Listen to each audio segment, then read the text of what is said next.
오늘 여러분과 나눌 말씀은 구약성경 민수기 21장 4절부터 8절까지 말씀을 읽겠습니다.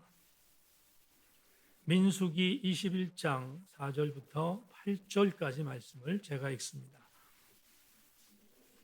백성이 호르산에서 출발하여 홍해 길을 따라 에돔 땅을 우회하러 하였다가 길로 말미암아 백성의 마음이 상하니라. 백성이 하나님과 모세를 향하여 원망하니 어찌하여 우리를 애굽에서 인도하여 이 광야에서 죽게 하는가? 이곳에는 먹을 것도 없고 물도 없도다. 우리 마음이 이 하찮은 음식을 싫어하노라 하며 여호와께서 불뱀들을 백성 중에 보내어 백성을 물게 하심으로 이스라엘 백성 중에 죽은 자가 많은지라. 백성이 모세에게 이르러 말하되 우리가 여호와와 당신을 향하여 원망함으로 범죄하여 싸우니 여호와께 기도하여 이 뱀들을 우리에게서 떠나게 하소서. 모세가 백성을 위하여 기도하매 여호와께서 모세에게 이르시되 불뱀을 만들어 장대 위에 매달아 물린 자마다 그것을 보면 살리라. 아멘. 자리에 앉습니다.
말씀이 흘러넘치는 시간 되기를 주의 이름으로 소망합니다. 지난 발렌타인데이라고 하는 2월 14일은 교회력으로 제2의 수요일이었습니다.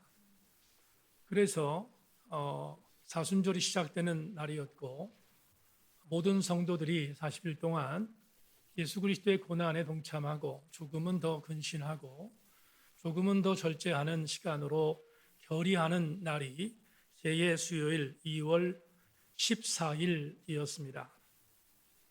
그런데 그날 적절한 타이밍이 맞아서 그런지는 모르지만 교회가 제2 수요일을 선포하는 그날 세속적 가치의 대변처럼 보이는 뉴스 하나가 올라왔습니다. 그래서 보도도 되고 신문에 나기도 하고 등등 대대적으로 홍보되었던 뉴스거리가 하나 있는데 저도 그날 주목해서 그 뉴스를 경청했습니다. 그 내용은 이렇습니다. 1998년도에 국민대학교를 입학한 핑클 출신의 가수 이효리 씨가 자기의 모교에 가서 전기 학위 수업 날 연설한 뉴스거리였습니다. 이효리 씨는 1998년 연극영화과에 입학해서 8년이 지난 뒤 2006년에 대학을 극적으로 졸업했다고 본인이 고백했습니다. 아마도 요즘 이효리 씨가 다시 또 무대의 정면에 서자 국민대학교는 학교를 홍보할 여러 가지 이유 때문에 국민대학교의 출신 유명인을 강단에 올린 것 같습니다. 그날 이효리 씨는 후배들에게 졸업식 날 후배들에게 몇 가지의 연설을 했는데 그 연설의 골자를 한 문장으로 요약한다면 이것입니다. 아무도 믿지 말라는 권면이었습니다. 아무도 믿지 말라. 그날 영상을 발췌해 봤습니다. 그리고 담임 목사의 언어로 다시 한번 여러분에게 조금 구체적으로 알려드리겠습니다. 나는 졸업하는데 8년이나 걸린 사람이다. 그러니 후배들에게 연설할 자격이 있는 사람이 아니다. 그러나 이왕 섰으니까 말한다. 사랑하는 부모님의 말도, 제일 친한 친구의 말도, 심지어 훌륭한 성인들이 남긴 말도 우리들은 안 듣는데 뭐 좀 유명하다고 와서 떠드는 이효리의 말을 들을 리 없다. 그러니 자신 있게 말한다. 웬만하면 아무도 믿지 말라. 그냥 인생은 독고다이다 하시면서 쭉 가시라. 어떠한 조언을 해주기보다는 그냥 자신이 하고 싶은 대로 그대로 밀고 나가라. 이래라 저래라 위하는 척 하면서 이용하려는 이들의 잡다한 소리에 흔들리지 말고 누구보다 자신의 마음의 소리를 귀담아 들으라. 이렇게 연설을 마쳤던 이효리 씨는 갑자기 강단에서 학사모를 벗어 던지고 이효리 하면 생각나는 노래 한 곡 부르고 내려가겠다고 외친 뒤에 그녀의 트레이드마크 같은 7272뱅뱅이라는 노래를 부르기 시작했습니다. 그 7272뱅뱅이라는 노래는 저도 Sing Again에서 들어본 기억이 있지만 그 노래가 이효리 씨가 불렀다는 것은 상상조차 못했습니다. 그날 이효리 씨가 불렀던 7272뱅뱅의 일부분의 가사가 이렇습니다. 너희 말이 그냥 나는 웃긴다. 너희 말이 그냥 나는 웃긴다. 너희 말이 그냥 나는 웃긴다. 그냥 누구도 내게 간섭하지 마. 다 똑같은 말도 하지 마. 여긴 나만의 곳, 내 세상이야. 더 이상 이젠 나를 찾지 마. 라는 노래 가사입니다. 여론에 민감하다 보니 이효리 씨가 국민대학교에서 연설한 그 연설 이후의 후담들을 각종 매스컴에서 댓글로 혹은 소회로 적어놨습니다. 거의 대부분의 여론들은 극찬했습니다. 이효리답다. 이효리가 말한 것이 굉장히 뼈 아픈 말이다 등등의 극찬을 내려놓았습니다. 그리고 많은 사람들이 박수친 것을 여론을 통해서 확인했습니다. 하지만 2월 14일 이후 저는 이효리 씨의 연설을 다 듣고 난 뒤 참담했습니다. 왜 참담했는지를 지금부터 소개하겠습니다. 그날 제2의 수요일이 시작되는 날이라는 의미도 있지만 그날 이효리 씨의 연설을 듣고 난 뒤 갑자기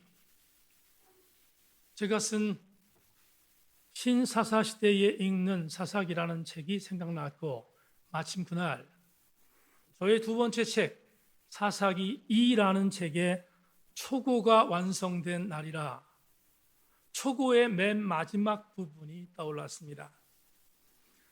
여러분, 사사기 2가 나오면 그 책에서 여러분들이 보시겠지만 사사기 21장 마지막 25절 사사기를 마무리하는 마무리장의 마무리절에서 사사기 역사가는 이렇게 엔딩합니다. 그때에 이스라엘의 왕이 없으므로 사람이 각기 자기의 소견에 옳은 대로 행하였더라. 그날 이효리 씨의 연설을 듣다가 21장 25절이 오버랩 되었습니다. 왜 생각났을까? 마치 왕이 없어 각기 자기의 좋은 소견대로 밀고 나가라는 선동질로 다가왔기 때문입니다. 사사시대는 왕이신 하나님이 존재하지 않은 시대였습니다.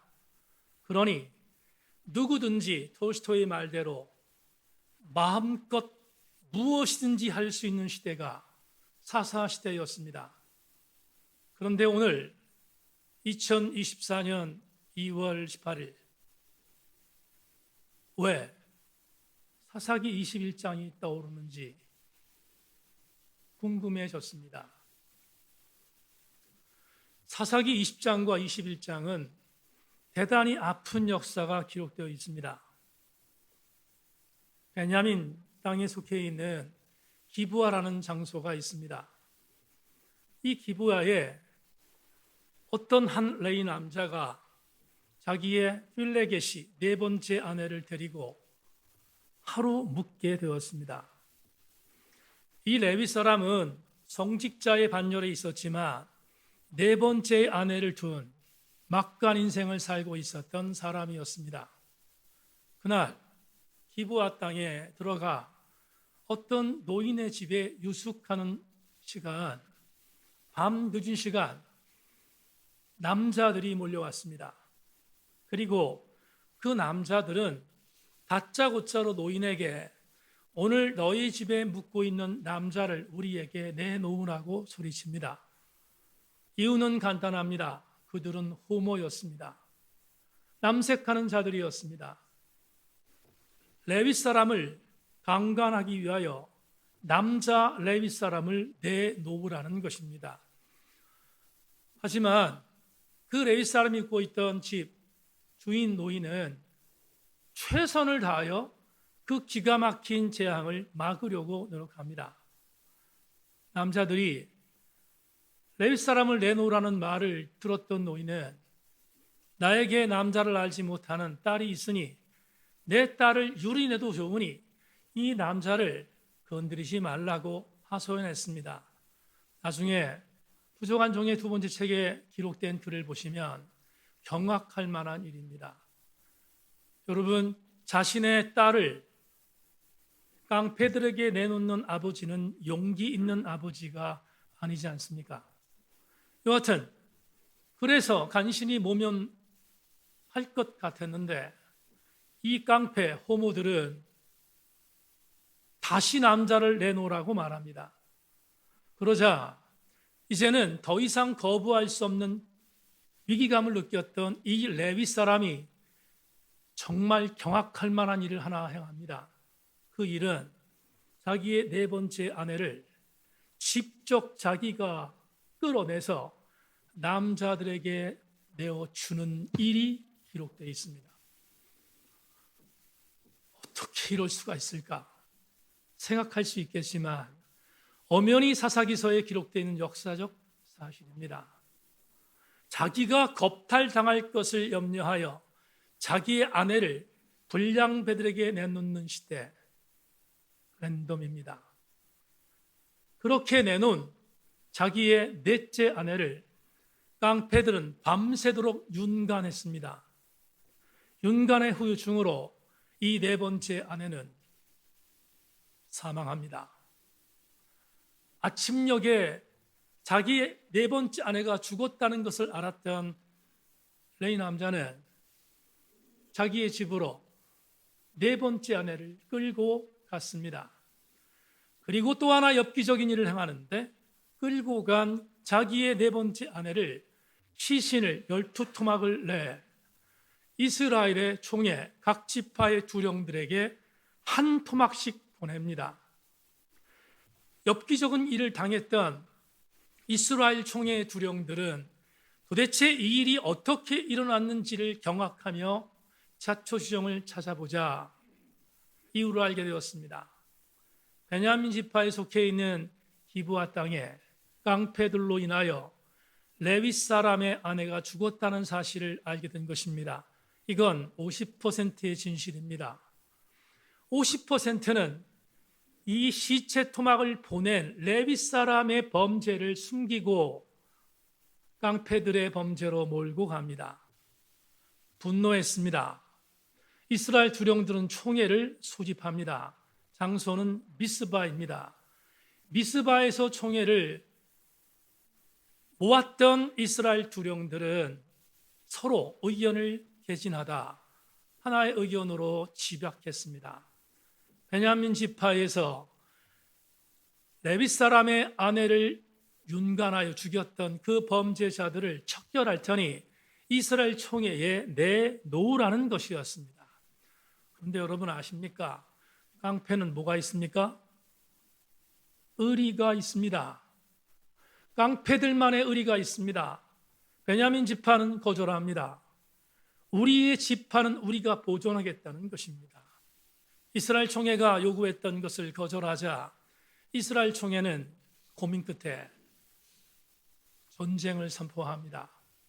나중에 책에 나오겠지만 두 번에 걸쳐서 전쟁에 이길 것 같은 전쟁에 실패했던 이스라엘 총회는 세 번째 하나님께 묻고 물어 이 전쟁을 이기게 달라고 요구한 뒤에 하나님께서 허락하셔서 이 전쟁을 이겨 드디어 베냐민 지파를 도륙합니다. 여기서 역사적 사실 하나를 점검합니다. 이 당시 베냐민 지파는 12지파 중에서 가장 작은 지파였습니다. 총 인구수는 27,600명. 그리고 전쟁에 참여했던 사람은 10만 명입니다. 10만 대 27,600명의 싸움은 물리적으로 해보나마나입니다. 결국 이스라엘 총회는 베냐민 지파를 전멸시킵니다. 단 살아남은 자를 역사서는 보고합니다. 도망가다 살아남은 남자 600명이 남았음을 성경은 우리에게 증언해 주고 있습니다.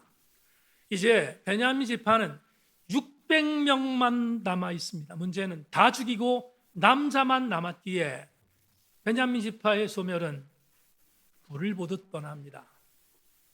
여기서 참 아이러니한 일이 하나 벌어집니다.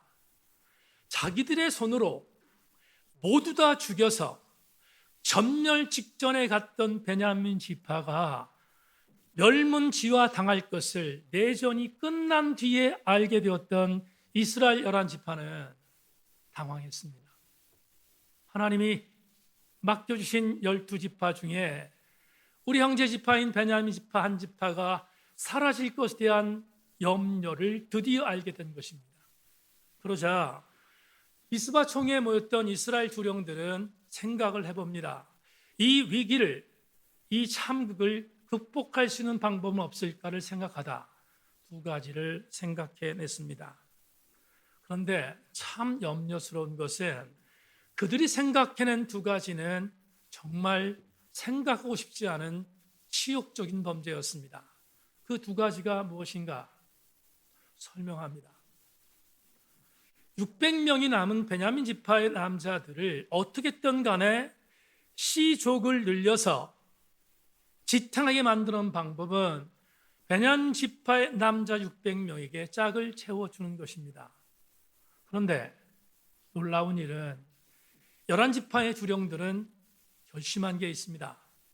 자기들의 딸들은 절대로 베냐민 지파에 내어주지 않기로 결의했습니다. 손해보지 않겠다는 것입니다. 그런 뒤에 어떻게 하면 그럼에도 불구하고 베냐민 지파 600명의 남자들에게 여자를 채워줄 것인가에 대한 부분을 고민하던 총회의 두령들은 방법을 생각했습니다. 내전이 벌어져서 참극이 일어났음에도 불구하고 이스라엘 전 지파 중에 이 내전에 참여하지 않은 부족이 있는가를 알아봤습니다. 그러자 한 부족이 전쟁에 참여하지 않은 것을 알았습니다.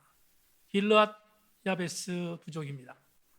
길르앗 야베스 부족이 전쟁에 참여하지 않았던 것을 알았던 총회는 괘씸하다, 도저히 용서할 수 없다라고 생각하고 다시 군사들을 보내어 길르앗 야베스 부족을 전멸시킵니다.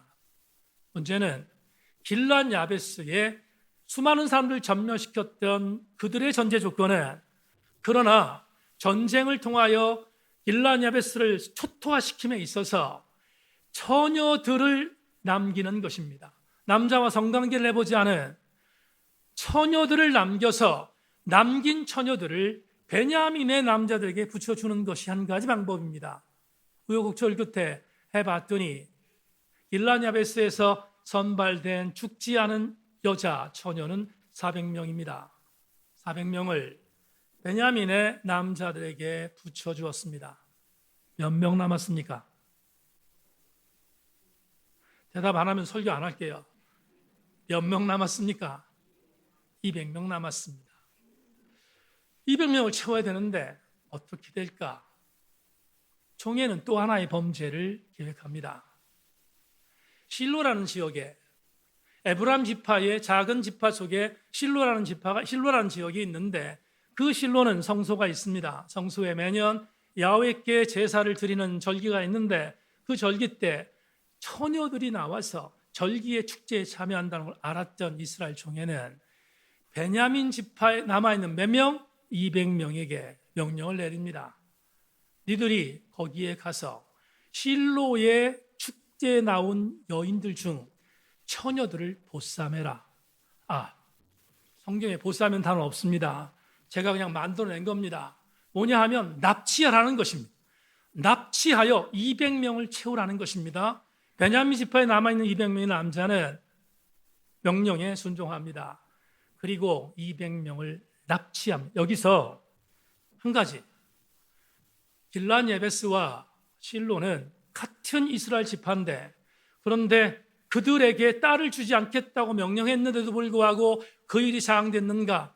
자행됐습니다. 왜냐하면 에브라임 지파와 므낫세 지파에 속해 있었던 이 여인들은 가장 작은 지파 중에 하나였기도 했지만 이들은 전쟁에 참여하지 않았고 속수무책이었습니다. 그리고 그들 스스로가, 이스라엘 총회 스스로가 이렇게 판단합니다. 전쟁에 참여하지 않은 자들은 이스라엘의 지파 속에 있지만 이방인 것 같다. 그러니 이방인 것 같은 그들의 여인들을 뺏는 것은 당연한 일이다라고 합리화시켰습니다. 말도 안 되는 일이었지만 합리화시켰고, 그렇게 채워진 600명을 베냐민 지파의 남성들에게 주었습니다. 그렇게 해서 맺어진 베냐민 지파는 명맥을 유지할 수 있었던 것입니다. 여기서 아픈 이야기를 하나 나누겠습니다. 상황은 종료됐습니다. 600명의 남자들에게 정말 나쁜 짓을 하여 600명의 여자들을 붙여주었습니다. 그리고 베냐민 지파는 명맥을 유지했을 것입니다. 그런데 말입니다.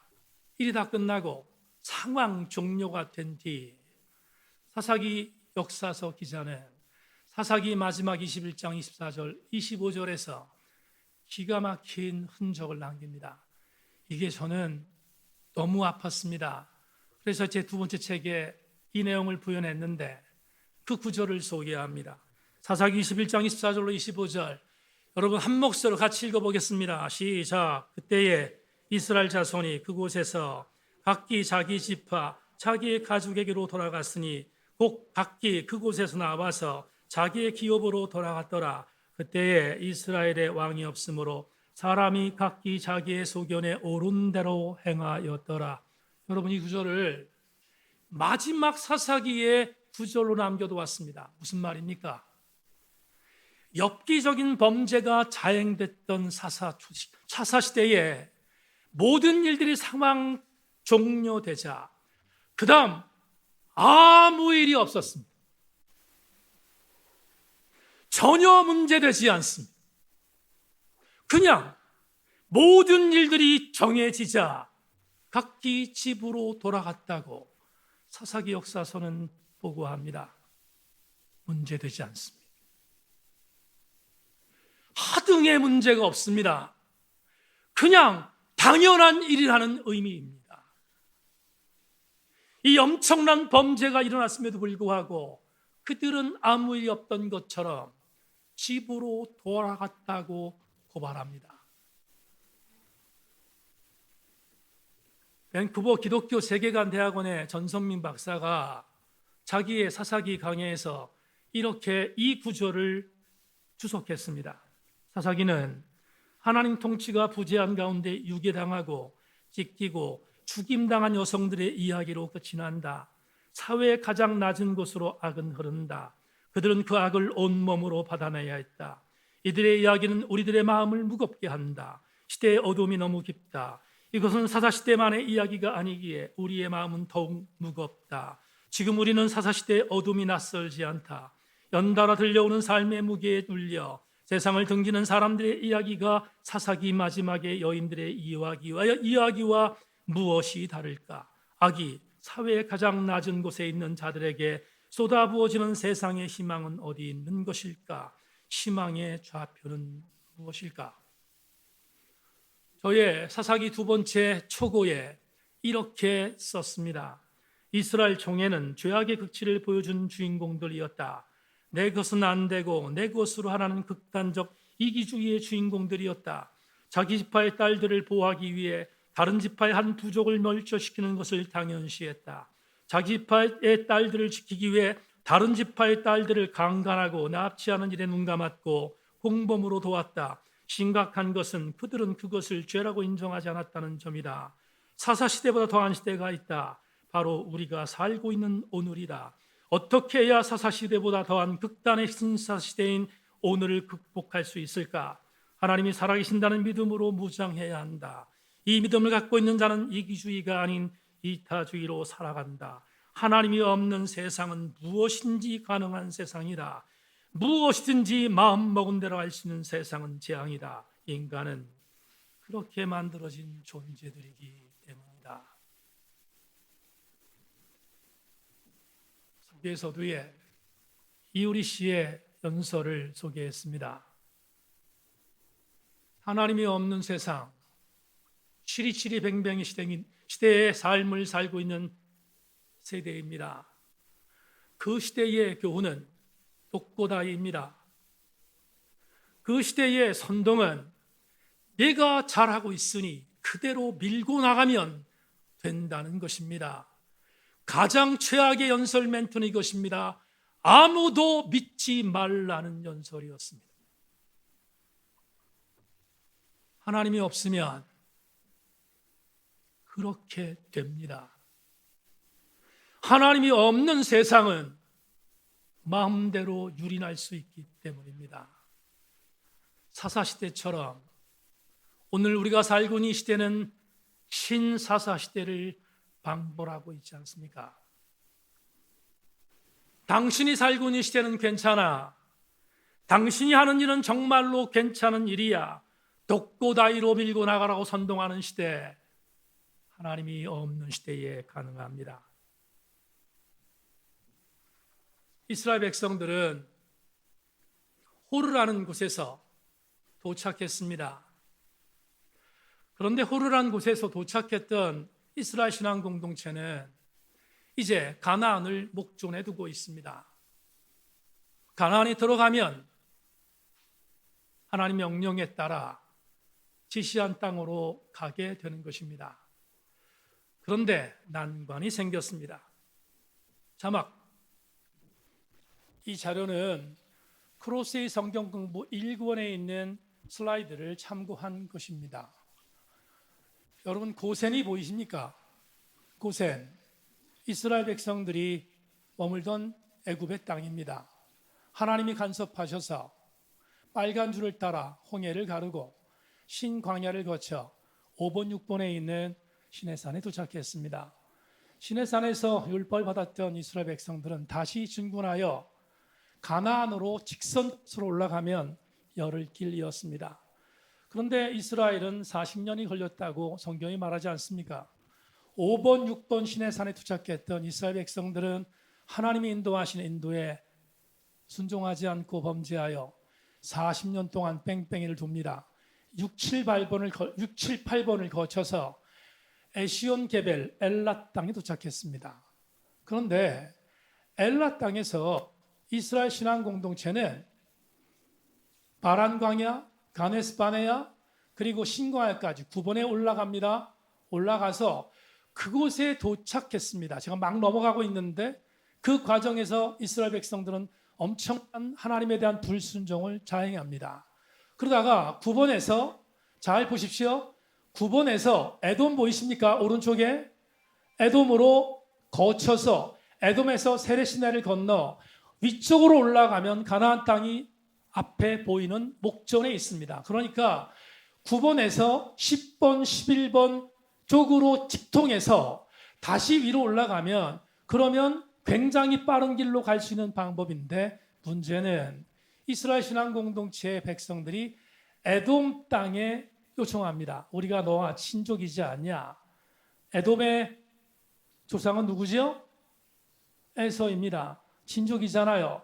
하나님이 너희들과 싸우지 말라고 했다? 그래서 싸우고 싶은 마음이 없는데 우리가 너희 땅을 거쳐야 가나안에 올라갈 수 있는데 가나안에 올라갈 수 있도록 너희들 전쟁 절대로 안 합니다. 너희들과 정말로 한 번도 싸우지 않습니다. 라고 말했던 이스라엘 신앙 공동체가 에돔 왕에게 요청했지만 이런 자에 거절당합니다. 돌아오면 에돔 땅에 발을 딛는 순간 너희들과 전쟁할 것이라고 하는 선전포고를 받았던 이스라엘 백성들은 어쩔 수 없이 헤브론에 올라갔던 그 땅에서 다시 어디로? 에시온 게벨 엘라 땅으로 내려옵니다. 여기까지 이해하셨습니까?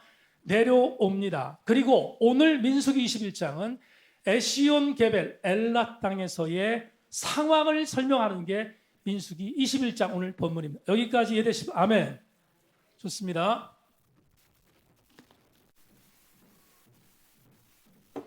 자, 오늘 본문 4절을 보겠습니다. 백성이 호르산에 출발하여 홍해길을 따라 에돔 땅을 우회하려 하였다가 길로 말미암아 백성의 마음이 뭐했다? 상했다 말합니다.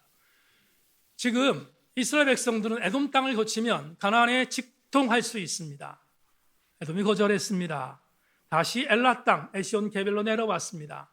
성질났습니다. 이스라엘 백성들은 성질났습니다. 그런데 오늘 본문에 주목할 것이 있습니다. 그 전에 마라에서도 가데스 바네아에서도 하나님을 원망했던 이스라엘 백성들은 하나님을 원망하지 않았습니다. 하나님의 대리자였던 모세를 원망했습니다. 그리고 아론을 원망했습니다.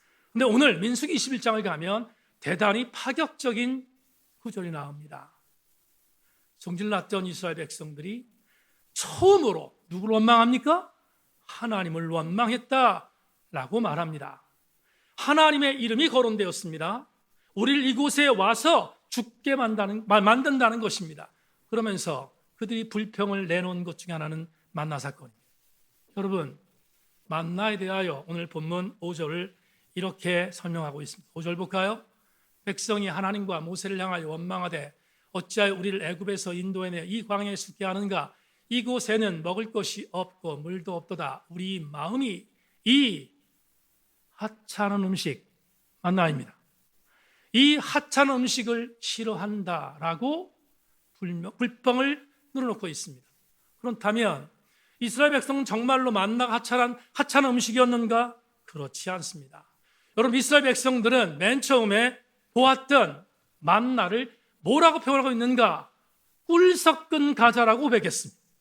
맨 처음에 만나를 주었을 때 하나님 앞에 꿀 섞은 과자를 주어서 감사합니다라고 말했던 그들이 조금 있다 만나가 귀찮아지자 식상하자 그들은 불평합니다. 민수기 11장 4절 6절에 이렇게 말하고 있습니다. 그들 중에 섞여 사는 다른 인종들이 탐욕을 품에 이스라엘 자손 다시 울며 이르되 누가 우리에게 고기를 주워 먹게 하랴? 우리가 애굽 땅에 있을 때에 값없이 생선과 오이와 참외와 부추와 파와 마늘들을 먹은 것이 생각나거늘 이제는 우리의 기록이 다하여 이면 만나 외에는 보이는 것이 아무것도 없다 하였다. 지금 중간에 와서 만나가 정말 꿀 섞은 맛있는 과자 같았다는 고백들이 뭐로 바뀌었는가? 이렇게 바뀝니다. 이것 갖고 만족할 수 없습니다. 부추를 주세요. 오이를 주세요. 양파를 주세요. 마늘을 주세요. 라고 변질시켰습니다.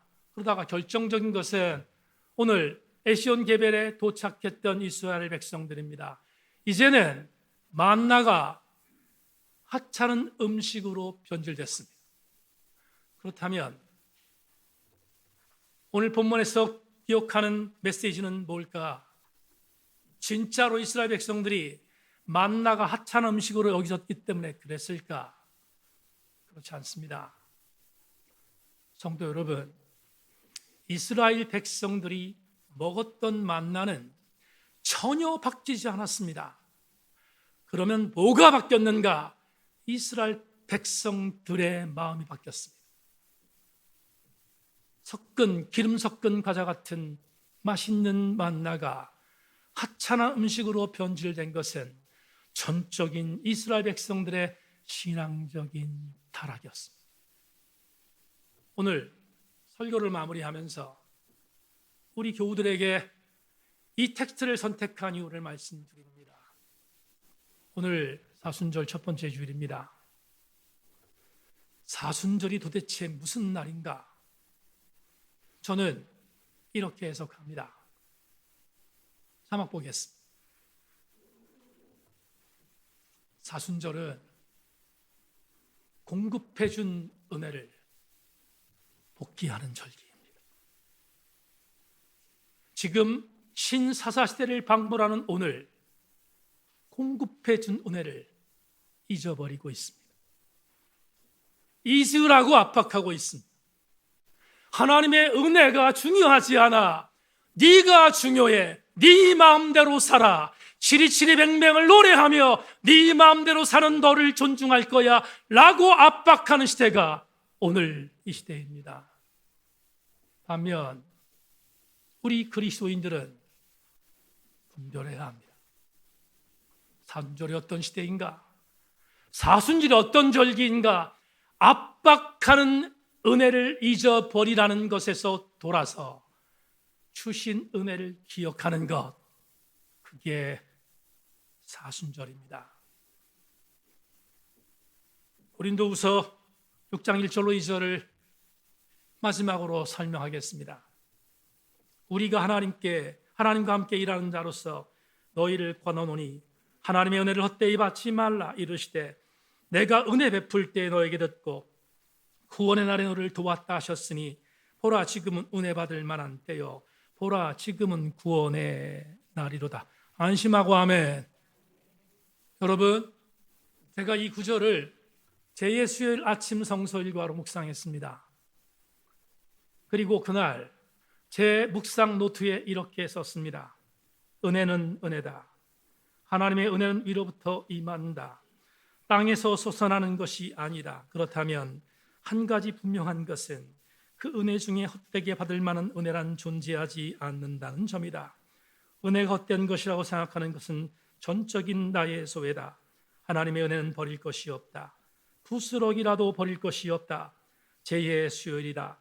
사순절을 의미 있게 보내고 싶다. 그 의미는 전적으로 은혜로운 삶이다. 민감한 사순절로 내 삶을 적용해 보자. 사랑하는 새인교회 성도 여러분, 사순절 첫 번째 주일을 맞이했습니다. 여러분 사순절 동안 이렇게 결심해 보지 않겠습니까? 꿀 섞은 과자보다 마늘, 부추, 오이, 고기가 더 그립다고 생각하도록 선동질하는 시대가 오늘입니다. 그러나 우리는 마늘, 부추, 오이, 고기가 더 그리운 것이 아니라 이스라엘 백성들에게 만나를 내리셨던 하나님의 은혜가 더 그리워져야 되지 않겠습니까? 그게 사순절 우리가 복귀해야 할 은혜입니다. 신사사시대에 살고 있는 우리 새인교회 성도 여러분, 이번 사순절 기간 동안 우리 모든 성도들이 잃어버리라고, 망각하라고, 상실하라고, 너의 삶을 독고다이로 살라고 우리에게 선동질하는 오늘, 우리는 은혜 안에 파묻히기를 소망하고 그 은혜를 더 많이 복기하는 하나님의 사람들이 되어지는 사순절 되기를 주님의 이름으로 소망합니다.